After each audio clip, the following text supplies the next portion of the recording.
how's your day going? We have had one of the hardest days we've had on the road.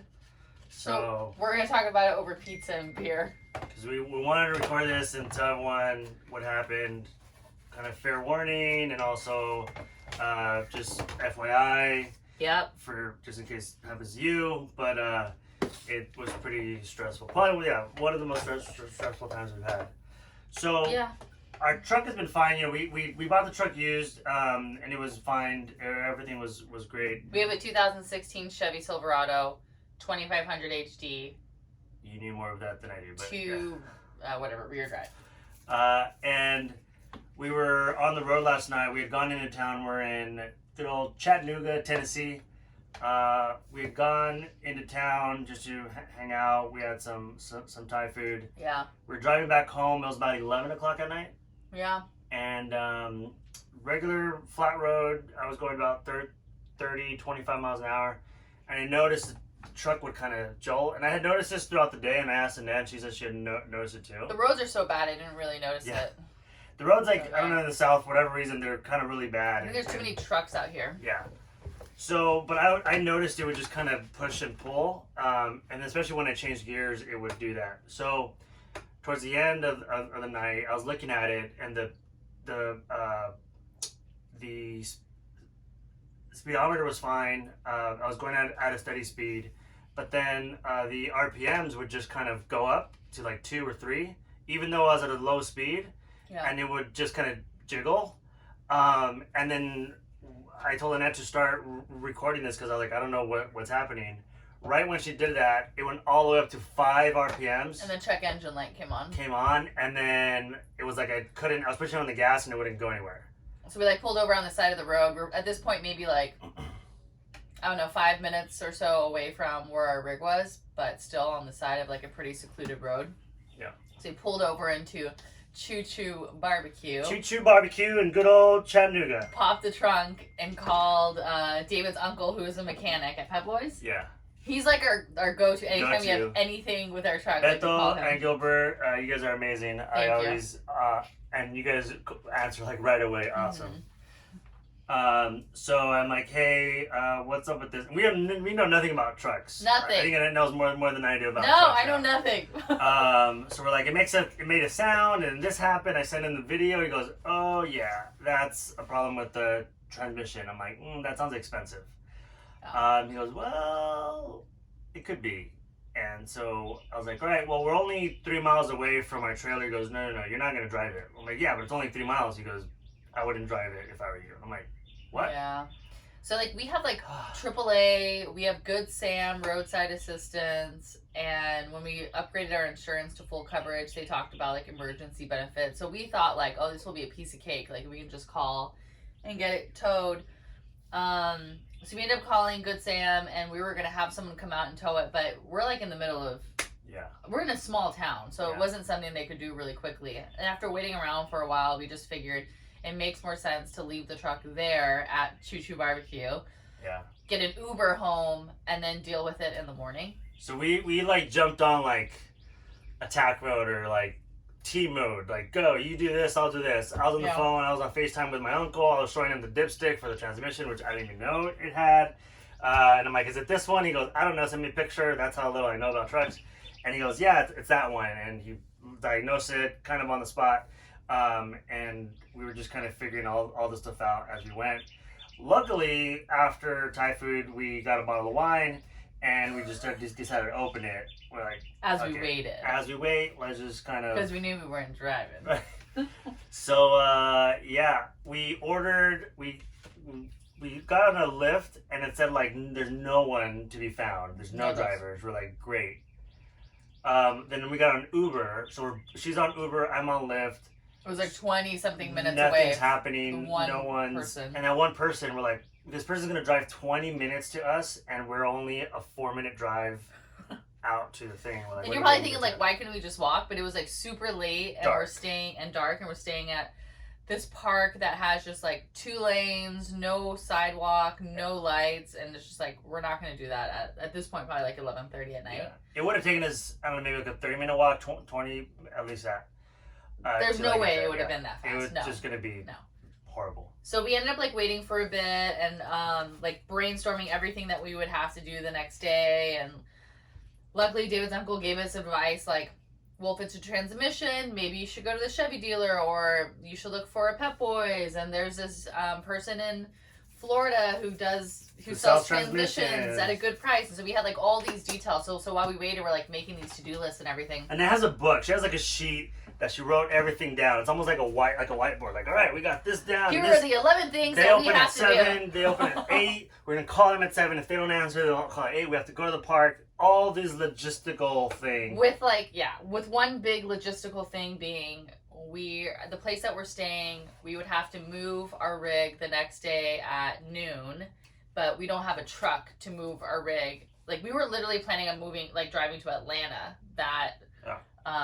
the next day, so it was just a nightmare. Yeah, the next day we're gonna drive. So Atlanta's about an hour and a half, 2 hours away There's from. cheese in there.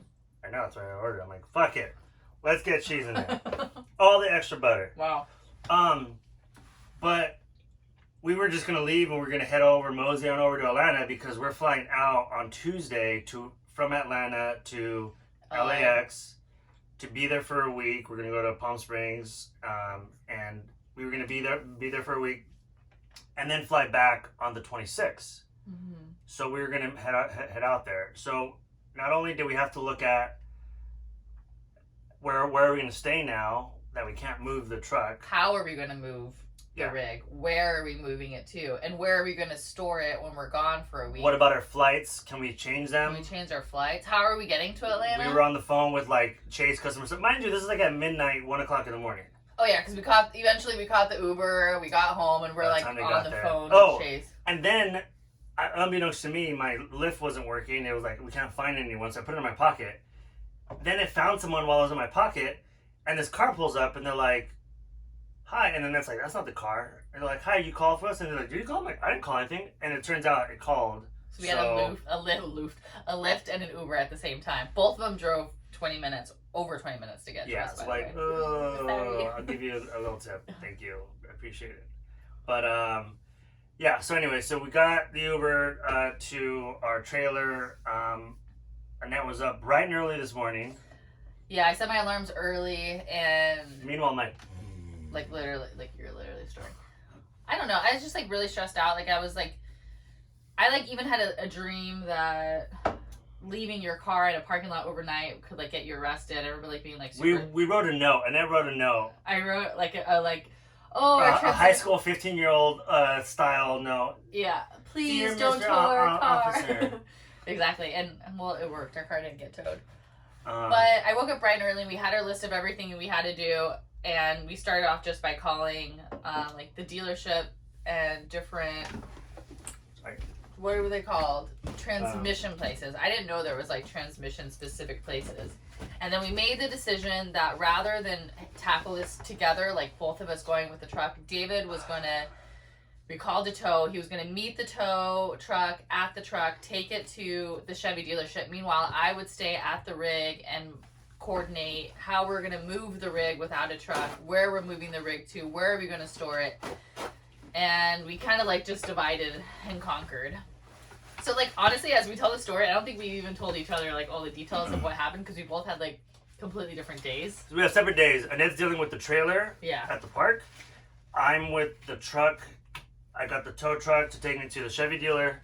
I'm at the Chevy dealer. I'm on the phone with my uncle. He's giving me information. Mind you, I have clients. I have client work I need to do. Hi, clients. But my team's emailing me. I'm like being blown up on Slack, and I'm like, oh, I'll get this. Hold on the phone. The lady inside the Chevy is like looking at me like, this isn't your office, dude. Like, can you take the call outside? So I go outside, and I'm like, my phone's about to die, but I can't charge anything. I didn't know you were working. Oh, I was like responding to John. I was responding to the people, to Natalie. I was like, So anyways, we're just, all this stuff is going on.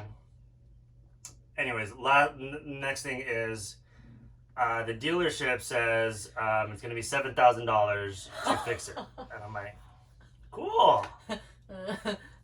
All right, awesome.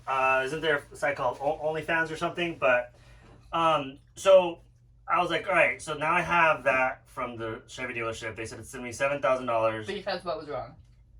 They said the transmission has to be taken out, put a new one in. It'll take a week to be done, which is kind of silver lining is we're not going to be here, so great, deal with it while we're gone. Yeah. But then I had talked to AMCO, and the thing that we wanted to do is we wanted to have a warranty because we're going to be driving full time. And so if we get a mechanic that's Jimmy's mechanic here in Chattanooga, he gives us a warranty. That's going to do us no good if we're in Maine or in Nebraska or something like that. So we wanted to go with the national brand that we can have a warranty. Now I know someone's going to say, well, it doesn't work, whatever. Look, it is what it is. It's better to have something rather than nothing. Right. So I called AMCO. My uncle said, call them. That's the only people I would recommend. And the guy was really nice. He kind of walked me through everything. He explained everything to me. He was the owner at the local AMCO here. And he was really helpful. And he came back with the price. What was it? $5,000. Yeah. So Chevy was going to be $7,000 out the door. He was going to be $5,000 out the door. His part is going to come a little bit later, but they'll be able to get it done. And he says by the time we get back on the 26th, we'll probably be done by the 26th, if not an extra day. So cross our fingers. And he offered to tow the car for free from the Chevy dealer to AMCO, which was big for us because we already spent $50 that day. At this time, stuff's just adding up. Yeah, like covering the Uber distance. and a tow truck, and we had to tow it here, and now we have to tow it there. And I'm like, look, if I move it from Chevy to you, can you just tow me? He's like, yeah, man, don't worry about it. Yeah. Meanwhile, I am at the rig, and time is running out. It's almost time to start moving. I had called a few storage places. It was like one of them that was an hour away was going to be $80, and the one down the road was going to be $150 to store it for a week. So there's a lot of different prices, but I ended up making my way to the ranger station to let them know that we don't have a truck to move our rig. And as I was making my way over there, I was on the phone with Good Sam with the intention of booking a tow so we could just move our rig from one part of the park to another part of the park, because they already told us when we checked in there was no availability. Park was full already, Thursday. You can imagine the weekend even more. Yeah, so I had this idea in my mind that the next person's gonna come in to check in for their spot, and we just won't be able to move our rig. We had to leave by noon, right? By noon, yeah. So I'm on the phone with Good Sam, and I finally get on the phone with them and ask for a tow, and they're like, yeah, so we can cover towing your truck, but we can't tow your rig because your rig, nothing's wrong with your rig. It hasn't been involved in an accident or anything. There's nothing wrong with it, so we can't tow it. And I was like, then what's the point of Good Sam? Why do I have this membership? Good Sam is good for nothing. And if you don't know something about me, sometimes I have little outbursts, and that was one of them. Not mean, but not my best moment. And it very rarely has outbursts, but when she does, I was really stressed out. So I hang up the phone, and then I head over to the ranger station, and they're inside. I'm social distance outside, and I'm like, we have an issue. Our transmission went out. We can't move the truck. I don't know where we're gonna move. It's gonna cost $7,000. I start bawling. And the lady who checked us in a couple days earlier, she was kind of very stern with us before. I don't know. So I expected her to be mean. I had this idea that they would just be sorry, get a tow truck, figure it out. But she was so nice. She stood up from her desk and was like, don't worry, we're not gonna put you on the street. You don't have to cry. We'll figure it out. We have overflow parking that we can move you to. I'll call this local tow truck guy down the street that we know, and we'll have him come and pick up your rig. And so I called David, and we just agreed that's what we're gonna do. Yeah, it was all we knew we were gonna spend money, but it was just what's the configuration that would be the most affordable, the fastest, most efficient. There's so many different variables that we were thinking about, and it's just these $50 add up. It was gonna cost $50 to move our rig. I don't know, a mile and a half down the road from one spot in the RV park to the other, which is just insane. So here's where the story gets good on my end. So Dave is dealing with the truck, and then 30 minutes later, and we're updating each other as the day goes on. Yeah, texting and hold on, I'll give you. I'm like, hey, what's the update? You're like, I'm on the phone with Good Sam. I'll call you back in 2. Yeah. She calls me back in 2. I'm on the phone with my uncle. So like the whole day is like this. And so I'm like cleaning up inside because you have to get the rig inside ready. You have to get the rig, outside, and I'm doing it alone, so it was taking me a while. So the 2 Rangers pull up in their little cart. The tow guy pulls up, and they're like, "Great, do you have the lock to take off the key to take off the lock so we can hitch up the rig?" And I realize. Well, that's not what the lock is. So there's a lock in the front so that just not anyone pulls up their truck and takes our trailer. So you put a lock on it. It's kind of like just a theft lock, anti-theft. Yeah. So that's what was on there. Yeah. So I had to take that off so that they could hitch the trailer and pull it away. And so I go to the storage unit where we keep the lock, and I pull it, and it's locked. It's locked. And I think, well, David has the keys. And the spare keys, which are 20 minutes away with me at this point, and the spare keys are in the truck. And I actually have 4 people, three or four three people waiting, looking like, hey, at what's going on here? And for some reason, I was wearing like really warm Lululemons and a sweater and a really warm jacket, and I was like sweating. I was like really stressed out. The pressure was on. You're stressed out. You're sweating. And I don't have the key. You can't get the key. Everyone's waiting for you. So I go to the other side of the rig because we have like this a storage goes through the whole under. We have 2 doors. There's 2 ways to access it, and you can just. Well, how do you describe it? But it's 8 feet long. It's the width of a rig. And it's not very big. You can see all the way through. It's like maybe like this big, right? Yeah. So then I go to the other side of the rig, like, please be open. And luckily it was unlocked. And I realized that I have to tunnel through the storage from one side to the other in front of 3 people to get the key to unlock. So I picture it like, what's his name in what's that movie where he's like tunneling through? Yippee-ki-yay. Anyways, but Annette's just I just imagine. So like, so I tell them. Die Hard was a movie. Oh yeah. So I tell them, I turn to them, I go, please be patient with me. I'm having a really hard day. This is not my best moment, and I'm gonna crawl through the storage because I have to unlock it. And they're like, that's fine. Do what you're doing. Do what you have to do. So then I feel like a clown, just like I start pulling things out of the storage. I'm like, oh look, we have antifreeze. Oh look, Christmas lights. Oh look, we have this. And so I'm pulling stuff out until I feel like I have like enough of a space to at least get my body halfway in, and then the rig was lifted high, so I just start putting my body through, and then I can't get my legs up because I have nothing to push to get in. And I turn to Gail, and Gail, can you push me through? And she's like, So she takes off the lid of the trash can, puts it on the floor so I can step on it, and with that I push myself through. It's pitch black in there. I'm like swimming through the storage unit. Gail hands me a flashlight. I was not comfortable, but sure enough, I get the key. I unlock it. Yay! And that's to save the day. And we moved the rig to the second location, which was like, yeah. Yeah. So while that was happening, I talked to the guy at Amco, and he said, "Yeah, we'll do it for you." So there's a tow truck going out, and another tow truck going out to move you from the Chevy dealership over to where he's at. So wasn't their tow truck? They called a tow truck company? They call it a tow truck company. They don't have a tow truck, not Amco. So he did that. By the way, the first tow truck driver, he was really helpful. He told us kind of upgrade our AAA membership because it'll cover RV. So I mean, we need to look into that because it's like I feel like at this point we have policy over policy that don't do anything for us. They like they're not helping. They're the most things that we need. That's kind of where they go around it and don't help out when we need stuff. We thought we were ready for a moment like this. Yeah, a moment like this. Some people wait a lifetime. And apparently it happens very soon to us. But yeah. So I get over there to Amco, and I'm just kind of like. By this time it's 2:30. I had 2 pancakes in the morning, which Annette lovingly made for me, and that's all I had the whole day. 2 pancakes, which were amazing, and I hadn't eaten all day. It was 2:30, so I get to Amco, and I see Subway. Not the best. There's a Jack in the Box. There's a Subway. I'm like, you know what? I'll take whatever. Let's do it. So. I go in, these guys were helpful, they're trying to run through stuff, and I'm like, I'm sorry, can I just go eat? I was like, hungry. And they're like, yeah, go ahead, good. We'll do the paperwork after.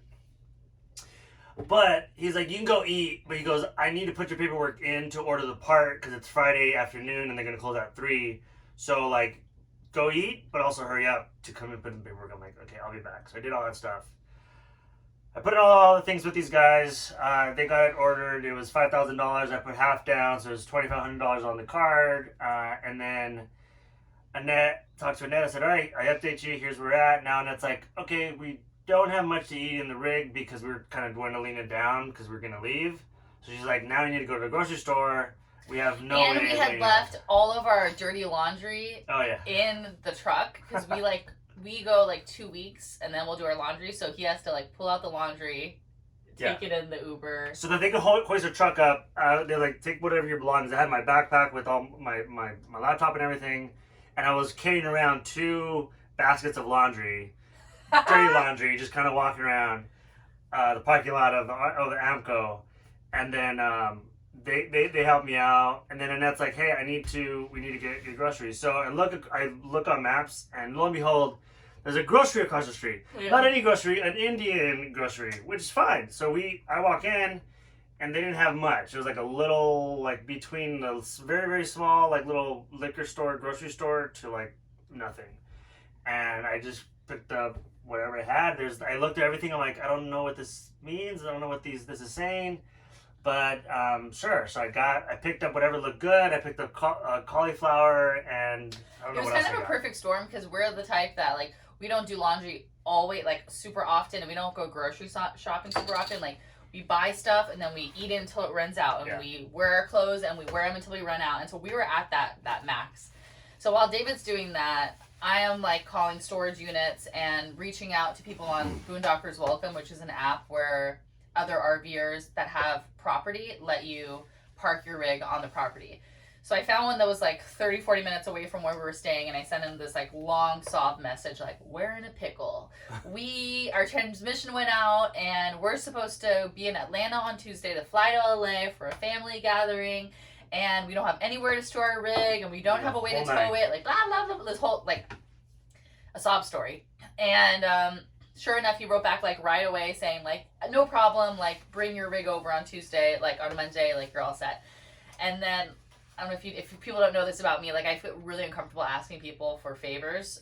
So I thought, great, my work is done. I did my hard thing for the day. And David's like, well, if he said yes to letting us stay there on dropping the rig off on Monday, today's Friday, like, can you just ask him if he'll let us drop it off on Friday? Like, staying there is free. Staying at this RV park is going to cost like $15-$20 a night. It's going to just keep adding up. We want to keep our costs low. So, like... And those are the things. You guys might think, well, it's just $15-$20. But when you've already added 40 here and 80 there, and every Uber was like $20. You have to do all this stuff. It was just going to add up. And you need to figure out, like, if we stay here, it's not only the $15 a night, it's also Ubering back over there. Yeah. And, like, figuring all this other stuff. So I wrote the guy another message, like, so sorry, but can we please go there on Monday? And then I send them a message. Friday, today, right? And then I add David's number in there and my number, and I click send, and I just start like, cleaning up the rig and getting settled. And then all of a sudden, you want to tell what yours is? Yeah, so I had gone to the grocery store, and I was like kind of ready with all my stuff, and I had ordered a lift, and it was 15 minutes to get there, luckily. And I crossed the street, got there, I took my 2 baskets of luggage. Thanks, guys, we'll see you in a week. And the guy pulls up, I put the baskets in, I head over there. And then I get a phone call that says Chattanooga, so I'm like, it could be anyone. It could be the Chevy dealer, it could be the Amco, I don't know who this is. This angel answers, or just talking to the other side of the phone. He's like, hey, what's going on, man? This is so-and-so. I'm like, I don't know who you are, it doesn't ring a bell. And he's like, yeah, you know what? I'm actually at the same park you're at, so you guys are going to stay at my place. I can just pick you guys up and take you over there right now. And I'm like, what? And so Annette's doing this stuff unbeknownst to me. So I'm like, I start putting 2 together. I'm like, wait, so like, I'm like, okay, Annette hit that guy up because I got a notification that you booked it. So I figured that Annette called him and he squared it away. But not only was he cool with us coming earlier, I'm literally going to cry. He was actually a few stations, a few spots away from where they now moved a net. He just so happened to be RVing at the same place that we were RVing, where our rig was stuck. And so I'm in the rig, and I'm about to like walk out because I hear this huge truck kind of back up into our rig. And it's like a diesel truck. It's huge. So loud, and I'm like, "Hi! Oh, we don't need a tow right now. We like got towed earlier, thinking that there was like a misunderstanding." He's like, "No, I'm here to tow your car to my boondocking spot." And I'm like, "Wait, like what?" He's like, "I just spoke to David. He's like crossing the bridge right now. I'm gonna take you to my house, and you guys are gonna leave your rig there for the next week." So that's like feels defeated, and she's like, "What? Really?" Because I didn't know. He didn't respond to the message. He just picked up the phone and called David. Oh, so he called me, and I didn't know where they had moved her. Because I was like, I don't know. I knew where we were. I don't know where the new spot was. So he calls me as I'm pulling up to the park. And I'm like, oh, shoot. I'm like, dude, I'm just pulling up right now. I will check with the ranger who I think talked to her, and we'll see where she's at. He goes, yeah. He goes, oh, don't worry about it. The ranger's like, yeah, just go ahead. Here's the map. Here's where to go. So I told him, he's like, oh, it's right across from the playground. I know where that's at. So by the time the Uber driver and I pull up, which is like half a minute after he pulls up, perfect. We all meet at the same time. And it's like, hey, I haven't seen you since 7 a.m. And you showed up and everyone's here. And hey. He's literally an angel. So he hitched our trailer for us. Took us 30, maybe even more than 30 minutes, 35 minutes back to his house to drop us off, and got us hooked up with water, power, and then handed us the keys to a spare truck and said like, that's what I was like. And then David starts crying because we're like, are you crying right now? Yeah. Me too. It was like such a stressful day. Like we're like really lighthearted talking about it right now. But we were at a point where we're like, you know, $5,000 in on fixing the truck, hundreds of dollars in on Ubers and the towing the rig and staying at different places. And Sam was just like, just offered to drive us there. This Sam, not good Sam, because that's a different Sam. That's Sam. A bad Sam. This is the good Sam. So we're at his property right now, like near downtown Chattanooga, which is really close to the airport. So we're gonna stay here, and then Tuesday morning we're gonna catch a ride to Atlanta. We're gonna fly. Which we need to still figure out, but yeah. We're gonna fly home, and when we come back, I mean, our rig will be here the whole time, but you know, our transmission will hopefully be fixed, and then we can, you know, go on our way. Yeah. But so like, he was just amazing, and he was just like, yeah, my car's here. If you need it, go to the grocery store, whatever you need. Don't worry about it. So yeah, this was, you know, we just felt we were like so stressed out. We got here. He parked it. He leveled it. He even put the hose in for the water, and that's like, go get the water. I'm like, oh, yes, dude. I'm like, here, let me do it. And she's like, no, don't worry about it. And because he's an RVer, he's had things where like he's had issues with his truck before, and he's been stranded with his RV, and I think he just wanted to help us. Yeah. So it's amazing how many good people there are in the world. Just gonna pay it forward. Yeah, and I think like for us, like we had an accident a couple months ago, and we had issues with our truck and getting our title transferred recently, and then like this happened. It just kind of for me at least felt like a lot of things had been going culminating on. And this is the straw that broke the camel's back. But in the end, it all worked out, and I think our emotions are still very raw because it was a very stressful day, but we're happy to say that you know, it's all gonna be fine. Like we're like, let's order pizza. Let's drink the beer. Let's drink the rest of the wine. Let's have the beer. And we just wanted to share it because sometimes when we're in these moments, we get so stressed out that we like forget to share it with you guys, and we want to document it for ourselves too, so we can remember like this crazy adventure. Yeah. So that's it. If you guys have any questions, I'm sure you will. Let us know in the comments or whatever, and yeah. If you have any tips with anything about this, let us know. If you have any tips on how we should be maintaining our truck or our rig, send us those tips because we don't know what we don't know. So let's prevent the next. The way that we know these things are when they actually happen and break. We're like, oh, we should have done that. But yeah, thank you for listening, and we'll keep you updated.